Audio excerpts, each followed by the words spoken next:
Irmãos, hoje nós damos seguimento na nossa série de mensagens. Nós temos o costume, para aqueles que nos visitam, de estudar sequencialmente livros da Bíblia ou partes pontuais da Bíblia que são importantes para nós e que fazem parte da nossa segurança de fé. E nós cremos que os 10 mandamentos são os pilares, são a base da fé cristã. Eles baseiam o restante de toda a Escritura para que nós possamos então caminhar e aplicar os 10 mandamentos na nossa vida. E meus irmãos, se hoje nós tivéssemos que completar uma frase, se eu tivesse tal coisa, ou tal pessoa, ou estivesse em tal lugar, eu seria a pessoa mais feliz do mundo. O que colocaríamos como a fonte de felicidade do nosso coração hoje? Se tivéssemos que completar essa frase, se eu tivesse, e uma linha pontilhada, vazia, eu seria a pessoa mais feliz do mundo. O que é que nós colocaríamos nesse espaço em branco? Na última sexta-feira, irmãos, o Pedro veio até mim e me disse: ô papai, se o senhor me der um caranguejo de brinquedo igual do meu amigo da escola, eu vou ser o mais feliz do mundo, porque eu amo aquele caranguejo. Mas no seu caso e no meu caso, o que sinceramente lhe faria a pessoa mais feliz do mundo? Nós vivemos em um mundo, irmãos, de constante descontentamento ou falta de contentamento. E este mundo nos inseriu de tal forma nesse descontentamento que parece ser normal que sempre falte algo ou alguém em nossas vidas, para que sejamos completos e para que sejamos satisfeitos e para que sejamos verdadeiramente felizes. E hoje nós estamos encerrando essa série de mensagens sobre os 10 mandamentos, a importância dos 10 mandamentos para os dias atuais. E nós vamos refletir juntos hoje no último mandamento, no 10º mandamento: não cobiçarás. Nós falaremos hoje um pouco sobre o pecado do descontentamento, cobiça, o pecado do descontentamento. E eu quero ler com vocês o último dos 10 mandamentos que se encontra no livro de Êxodo, o 2º livro da Bíblia, capítulo 20, versículo 17, que diz assim: não cobiçarás a casa do teu próximo, não cobiçarás a mulher do teu próximo, nem seus servos ou servas, nem seu boi ou jumento, nem coisa alguma que lhe pertença. Vamos orar mais uma vez. Senhor, nós estamos na tua presença com alegria e somos gratos pelo que o Senhor já fez até aqui no nosso coração. Como é bom cultuar ao Senhor em comunidade. Mas nós cremos que este momento é o momento em que o Senhor fala conosco diretamente, porque a tua palavra está sendo lida, explicada e aplicada aos nossos corações. E nós cremos que a tua palavra é a voz do Senhor para nós ainda hoje. Por isso, prepara o nosso coração, prepara a nossa mente, que o Senhor nos ajude a perceber este mandamento para a nossa vida prática e que saiamos daqui de fato edificados, fortalecidos e renovados para a glória do teu nome. Essa é a minha oração junto dos meus irmãos, em nome de Jesus. Amém. Irmãos, então nós chegamos ao último dos 10 mandamentos. E de acordo com os estudiosos, este último mandamento é um resumo de todos os 10 mandamentos. Ele resume os primeiros 4 mandamentos que dizem respeito à nossa conduta diante de Deus, e ele resume também os últimos 6 mandamentos, ou os últimos 5 mandamentos, que dizem respeito da nossa conduta diante do nosso próximo. Contudo, irmãos, diferente dos mandamentos que nós vimos anteriormente, do 5º mandamento ao 9º, que foi a semana passada, este mandamento ele não é algo exterior. Este mandamento fala de algo interno, de algo interior. Os outros mandamentos falam de coisas que os nossos olhos conseguem enxergar. Este mandamento fala daquilo que está para além dos nossos olhos, está dentro de nós. Por exemplo, desonrar o pai e a mãe é facilmente notado em qualquer lugar. Um filho que não honra um pai e não honra sua mãe, qualquer pessoa consegue notar e perceber. Assim como matar, adulterar, furtar e proferir falso testemunho contra o seu próximo. Todas estas coisas são externas e podem ser facilmente notadas, podem ser facilmente percebidas. Mas quem consegue enxergar e notar que alguém está cobiçando contra o seu próximo? Quem consegue entrar no coração de alguém e saber se de fato há cobiça ali dentro ou não? Por isso, para que a gente aprenda um pouco mais sobre este mandamento, sobre a cobiça, nós vamos olhar para ele em 3 partes. Nós veremos em primeiro lugar o que de fato é a cobiça, qual é a definição de cobiça à luz da Bíblia. Em segundo lugar, nós veremos que a cobiça é um pecado do coração, é um pecado interior. E em terceiro lugar, nós veremos que a cobiça revela a nossa falta de contentamento. E qual é a solução para tudo isso? Então, em primeiro lugar, vejamos o que é a cobiça. De acordo com o dicionário Aurélio, a definição no dicionário Aurélio é a seguinte: cobiça é um desejo desmedido pelo poder, dinheiro, bens materiais e glórias. Ambição. A cobiça pode acabar com algumas amizades. Uma vontade intensa de conseguir algo. Obstinação. Provavelmente, este deve ser o conceito da maioria de nós sobre a cobiça. Este deve ser o conceito, se não de todos, mas da maioria de nós, do que é a definição de cobiça. Talvez nós possamos pensar que cobiça é uma ambição por poder, por dinheiro, ou por conquistar alguma coisa específica, ou algumas coisas que temos em mente. Contudo, irmãos, a Bíblia define a cobiça como um pecado contra o próximo. A cobiça, ela é um pecado contra o próximo. Ela não é apenas um desejo por obter algo ou alguém, mas ela é um desejo por obter algo ou alguém que é de outra pessoa.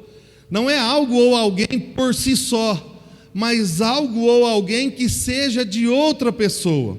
O próprio mandamento, quando lemos ele pausadamente e quando olhamos para ele com um pouco mais de calma, ele deixa isso claramente descrito. Então vamos observá-lo com atenção. A primeira parte do mandamento: não cobiçarás a casa do teu próximo. É quando paramos e pensamos: nossa, fulano tem muita coisa, e tudo que ele tem é muito legal. Como eu queria ter o que ele tem. Ou, por que eu tenho que morar nesta casa e eu não posso morar naquela casa que tal pessoa mora? Não cobiçarás a casa do teu próximo. A segunda parte do mandamento: não cobiçarás a esposa do teu próximo. de fato, os relacionamentos íntimos do teu próximo. Que mulher linda! Queria que minha esposa fosse assim.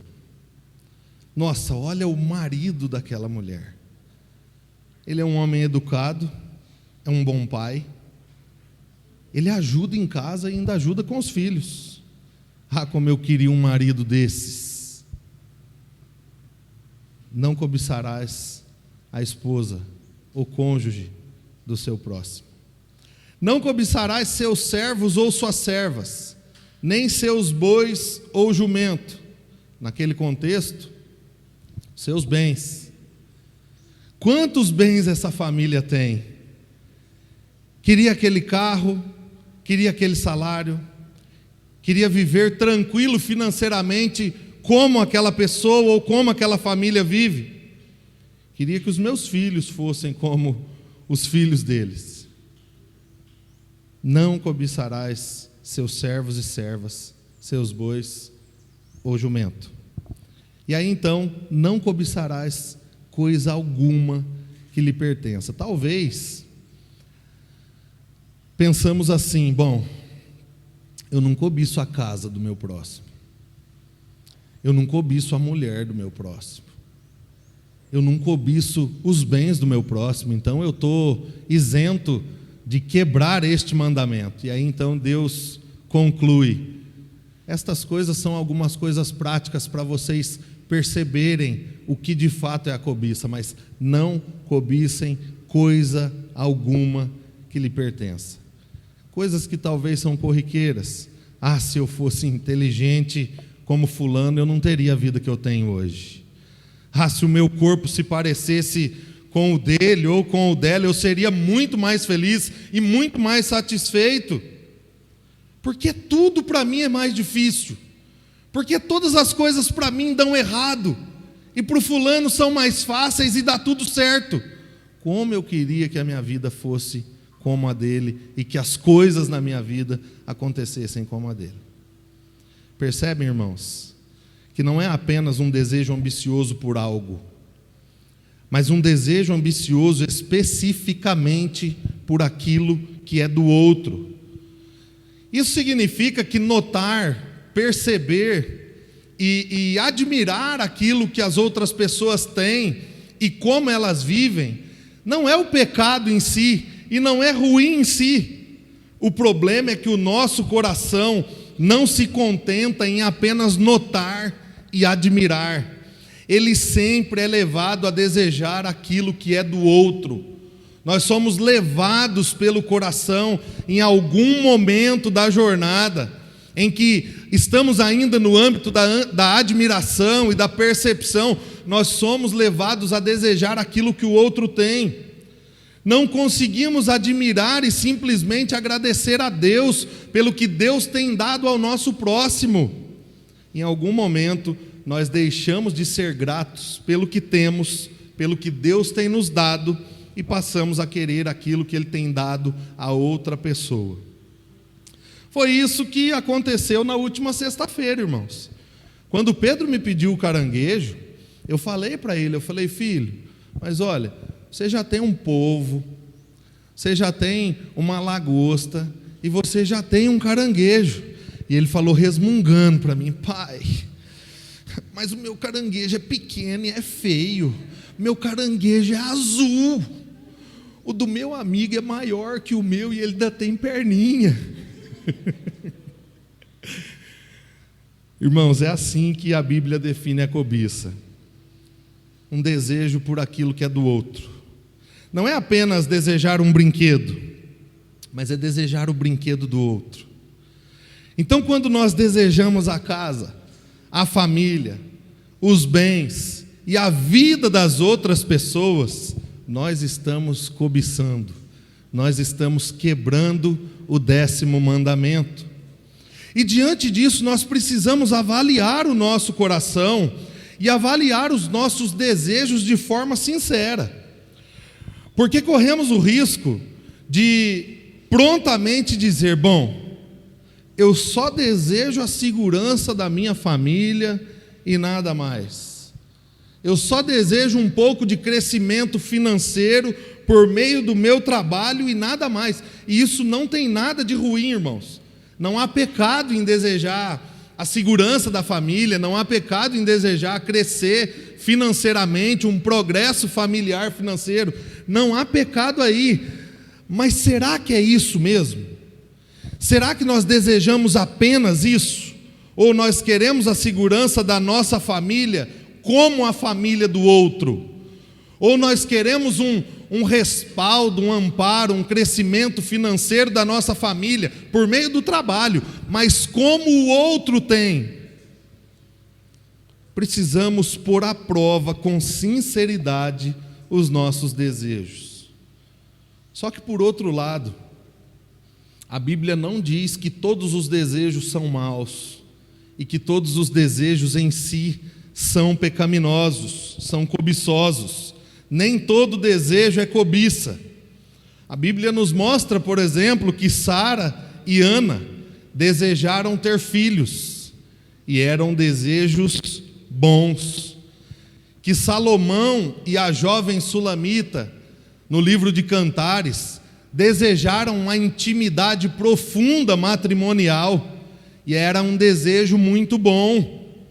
O livro de Provérbios nos ensina que nós devemos desejar e planejar, trabalhar duro para cuidar bem da nossa casa, para suprir bem a nossa casa, para administrar bem os nossos recursos.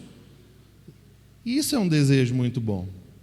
Paulo e os apóstolos desejaram dedicar toda a sua vida ao reino de Deus, desejaram desfrutar de mais de Deus, mais do Espírito Santo de Deus, e desejaram muito bem. O que é que isso diz para nós? Isso quer dizer, irmãos, que a Bíblia não quer que nós sejamos homens e mulheres insensíveis, sem esperança, sem sonhos e sem ambições apropriadas. Não é isso.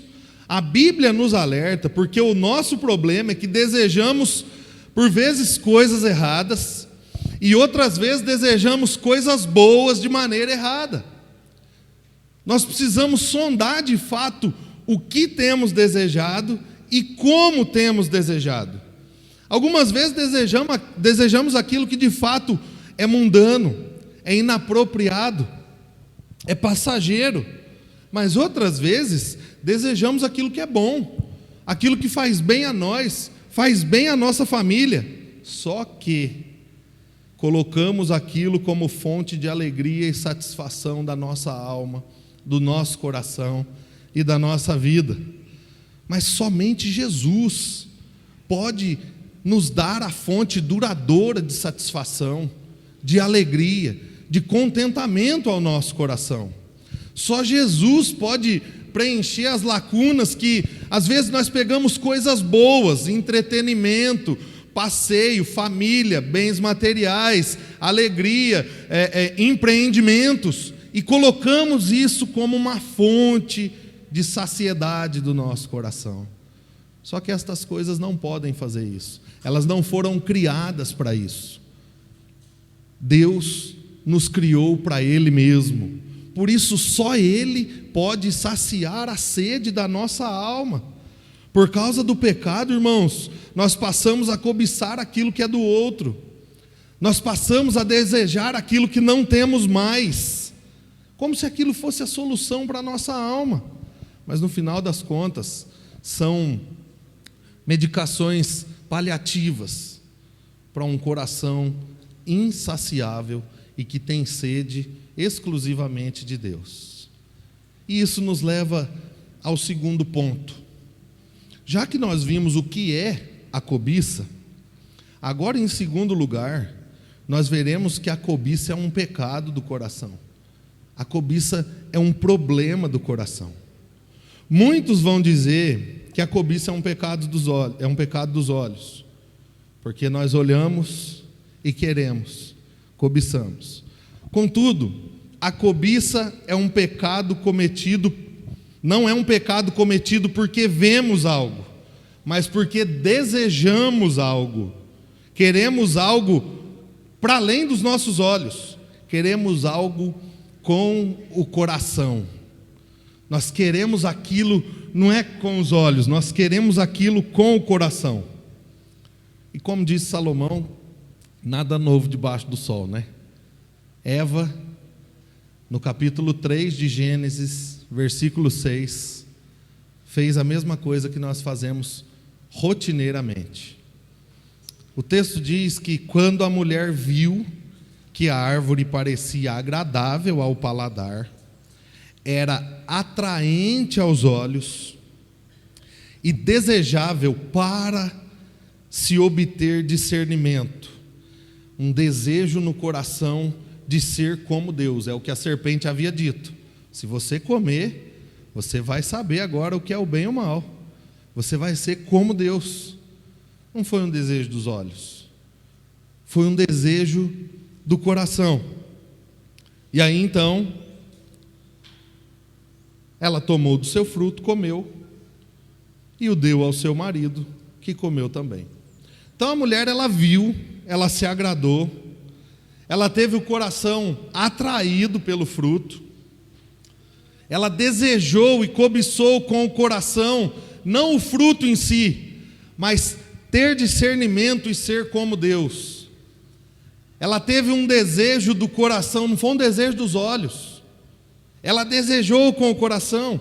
E essa palavra aqui, desejável, que está em Gênesis no capítulo 3, é a mesma palavra usada para cobiça, que está em Êxodo capítulo 20, versículo 17. Não cobiçarás. É a mesma palavra. Um desejo do coração, um desejo interior. A cobiça é um pecado do coração, mas não só um pecado do coração, ela é um pecado de um coração individualista, que está disposto a fazer de tudo para se beneficiar internamente. Foi assim com Eva. Ela cedeu ao pecado da cobiça. Ela cobiçou, ela desejou ser como Deus. E aí então, ela quis se beneficiar daquilo que a serpente havia prometido a ela. Só que a cobiça é a quebra interna do segundo grande mandamento. Jesus, ele resumiu os 10 mandamentos em 2. No Evangelho de Mateus, capítulo 22, versículo 37 em diante, ele diz: ame o Senhor, o seu Deus, de todo o seu coração, de toda a sua alma e de todo o seu entendimento. Este é o primeiro e grande mandamento.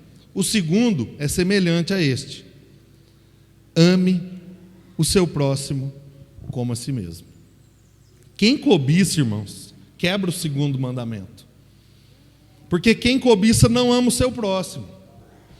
Porque a cobiça mostra que nós estamos interessados em fazer aquilo que é bom para nós, aquilo que satisfaz as nossas vontades, os nossos desejos, as nossas saciedades, sem pensar em como pode afetar o nosso próximo. Nós cobiçamos e prontamente fazemos de tudo para nos beneficiar, para nos saciar, sem pensar de forma alguma em como isso afetará o nosso próximo. Irmãos, a cobiça é um pecado egoísta. É como uma criança que ganha um presente e fica completamente satisfeito, até ver o presente do amiguinho do lado. E aí então, quando viu o presente do amiguinho do lado, deixou de gostar do dele e começa a fazer de tudo para obter o presente do amiguinho do lado, independente se o amiguinho vai chorar, se o amiguinho vai ficar triste, se ele tem que bater, que empurrar, se ele tem que tomar das mãos do amiguinho. O pecado da cobiça é um pecado egoísta. Ele não pensa no próximo. Como disse o pastor Kevin DeYoung, ele diz que cobiçar não é somente dizer eu gostaria de ter algo, porque isso é positivo, mas todos temos uma lista de desejos. Só que a cobiça vai mais longe e diz: por que você conseguiu isso? Eu queria isso, eu estou com raiva, eu estou incomodado porque você está feliz.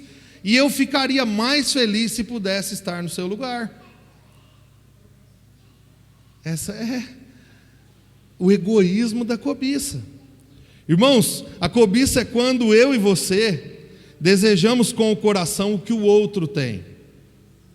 É quando nós ficamos amargurados porque o outro tem o que nós não temos. É quando nós nos embirramos, ficamos embirrados, porque vemos as pessoas conquistando aquilo que não temos, mas queremos ter porque elas têm. E quando externamos essas coisas, quando colocamos para fora, são sinais da condição interna do nosso coração. O nosso coração já está preso na cobiça quando nós colocamos isso para fora. E muitas vezes, irmãos, nós somos os últimos a perceber isso. Nós não conseguimos enxergar estes sinais. Nós não conseguimos identificar que estamos vivendo em cobiça. Somos os últimos a perceber.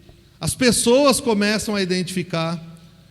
Nós começamos a ficar cada vez mais amargos por ver as pessoas tendo e crescendo e vivendo como vivem. E nós não conseguimos enxergar. E quando somos chamados a atenção, entramos num modo de defesa e somos os prontos a dizer: não, você está enganado, não tem nada a ver com isso, é outra coisa, é porque isso, é porque aquilo outro. Não, é cobiça.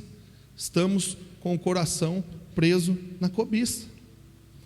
Pare por um instante, meu irmão, minha irmã, e responda a si mesmo: como é que se encontra o seu coração hoje?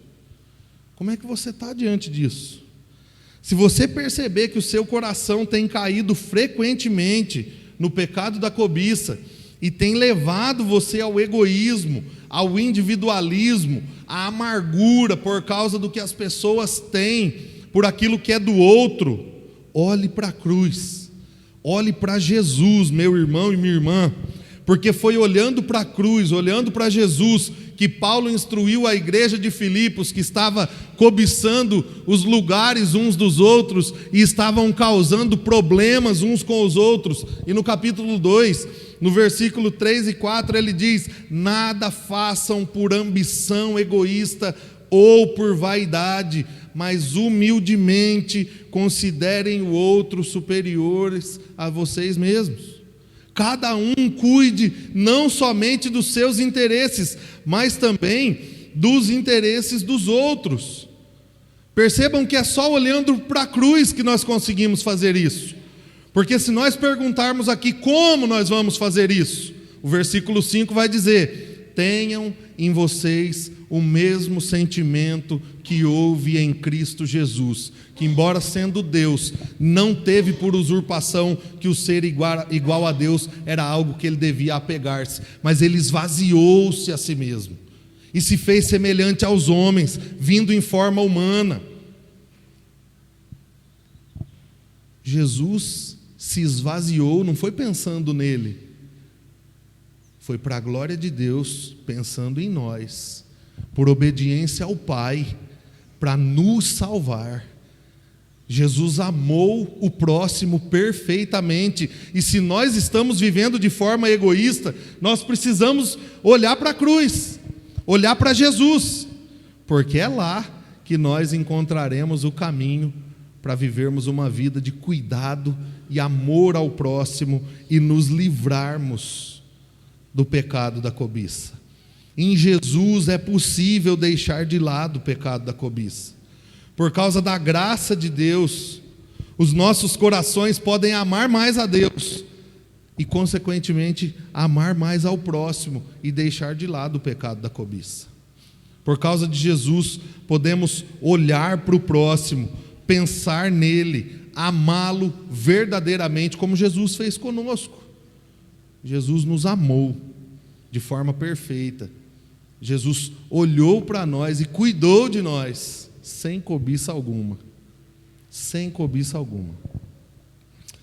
Contudo, irmãos, nós devemos policiar o nosso coração contra a cobiça. E isso nos leva ao terceiro e último ponto. Em terceiro lugar, nós veremos que a cobiça revela o nosso descontentamento. Então, a cobiça, ela não é somente um pecado contra o nosso próximo. Ela não fere somente o nosso próximo. Em última instância, a cobiça é um pecado direto contra Deus. Ela também quebra o primeiro grande mandamento. O primeiro grande mandamento, Mateus 22, versículos 37 e 38. Ame o Senhor, o seu Deus, de todo o seu coração, de toda a sua alma e de todo o seu entendimento. Esse é o primeiro e grande e maior mandamento. Quando cobiçamos, nós deixamos de acreditar que Deus é suficiente para nos satisfazer. Quando nós desejamos aquilo que é do outro, quando nós desejamos indevidamente, inapropriadamente, nós estamos declarando para nós e para aqueles que estão à nossa volta: Deus não é suficiente para me satisfazer, para satisfazer o anseio da minha alma, para satisfazer o anseio do nosso coração. Por isso, então, nós passamos a viver uma vida de insatisfação, de descontentamento, passamos a viver descontentes. Não há mais satisfação no coração, não é alegria no rosto, é satisfação e contentamento no coração. E, consequentemente, nós passamos a acreditar que alguma coisa, ou alguma pessoa, ou algum lugar são suficientes para saciar o vazio da nossa alma, e é aí que o negócio fica apertado, porque nós vamos buscar um pouco mais. Quem nunca se deparou com um jovem na igreja que está solteiro, tem 20 anos, e você vai conversar com ele e ele fala: nossa, eu podia estar namorando, né? E aí ele começa a namorar, ele fala: nossa, eu podia estar noivo. E aí ele fica noivo: nossa, eu podia estar casado. E aí ele casa: nossa, mas já podia estar em lua de mel. Ah, mas eu podia ter filhos, mas a gente podia ter construído. Ah, mas eu queria. É sempre um pouco mais, sempre um pouco mais, sempre um pouco mais, sempre um pouco mais. Alguém perguntou para um milionário americano o que é que ele precisava para viver bem e feliz. Ele disse: só mais um pouco. 10 anos depois perguntaram novamente a ele: o que é que você precisa para ser feliz? Ele disse: só mais um pouco. E 10 anos depois, no final de sua vida, perguntaram a ele: o que é que você precisa para ser feliz? E ele disse: só mais um pouco. Esse é o problema de quando nós buscamos nas pessoas, nas coisas ou em lugares a satisfação da nossa alma. Nós vamos buscar sempre mais um pouco, porque nunca vai ser suficiente. Nós queremos sempre um pouco mais. É um pouco mais de dinheiro, é um pouco mais de relacionamentos, de flertes, é um pouco mais de autoafirmação por alguém, é um pouco mais de relação sexual, é um pouco mais de alguma coisa, porque nós buscamos e nunca seremos satisfeitos. E aqui nós quebramos os 4 primeiros mandamentos, porque os 4 primeiros mandamentos estão dizendo que Deus é suficiente. Nós não precisamos ter outros deuses, nem no céu, nem na terra, nem debaixo da terra. Nós não devemos ter para nós outros deuses além do único Deus verdadeiro. Só que aí nós começamos a colocar esses ídolos na nossa vida. Nós começamos a colocar coisas, lugares, pessoas, anseios, desejos e cobiças como um Deus. E aí a nossa devoção vai toda para Ele. As nossas afeições, os nossos desejos, sentimentos amorosos são curvados diante destas coisas. E aí, ao invés de confiar a satisfação e o contentamento da nossa alma ao único e verdadeiro Deus, nós passamos a confiar que um ídolo, um falso Deus, pode fazer esse mesmo trabalho. O autor do livro Os 10 Mandamentos, Kevin DeYoung, ele diz que nós nos contentamos com muito pouco. Por isso nós buscamos ídolos. Por isso nós buscamos satisfação em coisas vãs, pequenas e que não podem nos satisfazer. No final das contas, nós somos aqueles que se contentam com o restante dos ossos de uma mesa, enquanto que do outro lado tem um banquete na beira da praia para que a gente coma, mas nós não acessamos este banquete, não queremos, porque estamos aqui comendo os ossos, virado para um barranco. É isso que a cobiça faz conosco. A cobiça tira de nós o contentamento, a cobiça tira de nós a satisfação, e a cobiça nos faz acreditar que nós precisamos de um pouco mais, de algumas coisas desta vida, para que sejamos completos e satisfeitos. Mas não, irmãos, nós não precisamos. Nós precisamos exclusivamente de Cristo. É impossível amar a Deus de todo o coração e viver em cobiça. É impossível amar a Deus de toda a nossa alma e viver cobiçando. É impossível amar a Deus com todo o nosso entendimento, com o coração preso na cobiça. Deus nos garante que Ele é o único de quem nós necessitamos. Ele garante que a nossa alma anseia por Ele, somente por Ele. Não é por algo, não é por quantias, não é por pessoas, é por Ele, somente Ele. Ele deseja que nada nem ninguém roube de nós essa afeição, essa devoção, senão Ele mesmo. E quando cobiçamos, estamos dizendo que estamos insatisfeitos com Deus e com o que Ele nos deu. A cobiça nos faz enxergar falsamente que Deus não é suficiente e que o que nós temos, o que Ele nos deu, também não é suficiente. Pergunte ao seu coração, minha irmã, meu irmão: você tem estado satisfeito em Deus e em Cristo? Ou por vezes você se pega insatisfeito e busca de alguma forma algum falso Deus para lhe saciar, para lhe completar? Nós precisamos nos lembrar das palavras do apóstolo Paulo na carta aos Filipenses, no capítulo 4, versículos 12 e 13. Sei o que é passar necessidade e sei o que é ter fartura. Paulo está falando, eu sei o que é viver bem, mas sei o que é sofrer. Aprendi o segredo de viver contente em toda e qualquer situação. Seja bem alimentado, seja com fome, tendo muito ou passando necessidade. Por quê? Porque eu tudo posso naquele que me fortalece.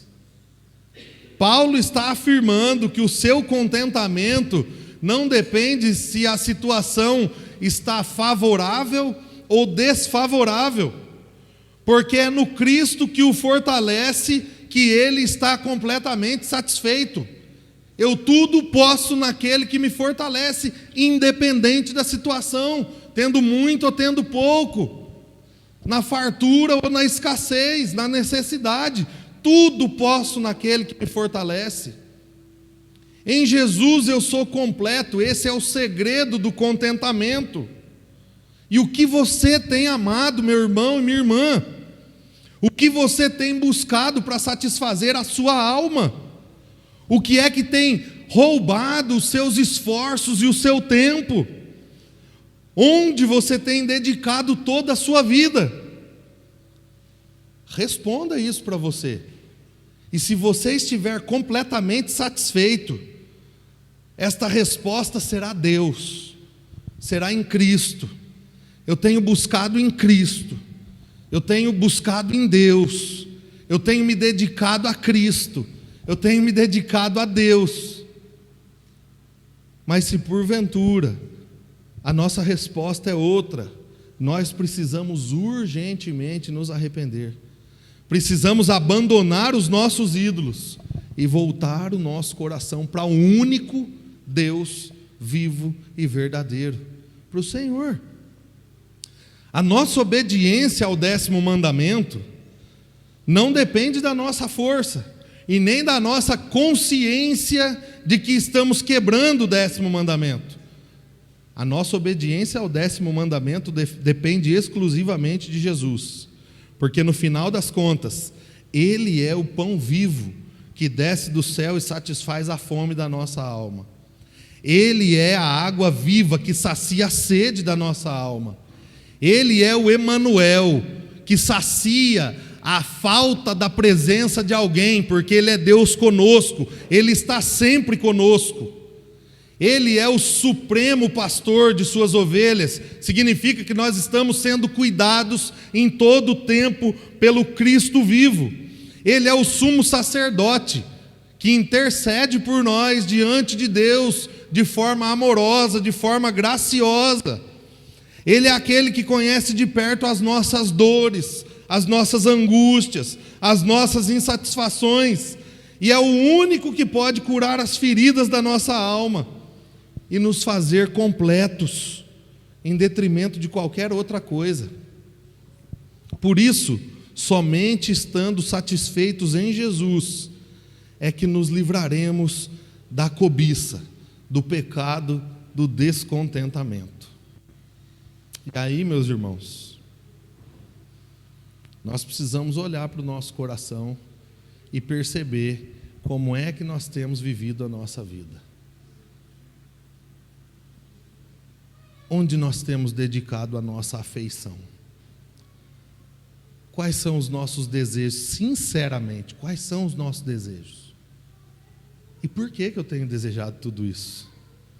Talvez nós deixamos de olhar para Cristo, e nós deixamos de olhar para Deus, e nós começamos a pensar em Deus de forma errônea. Talvez que Deus não é tão bom assim para nos suprir, ainda nos deve alguma coisa, por isso que está faltando em nós.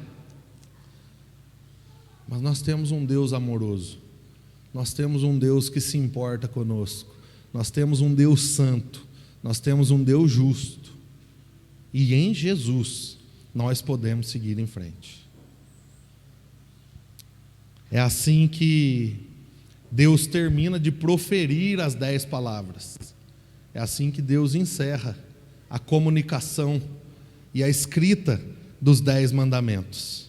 E após ele concluir, o texto diz o seguinte, Êxodo capítulo 20, versos de 18 a 21, diz assim: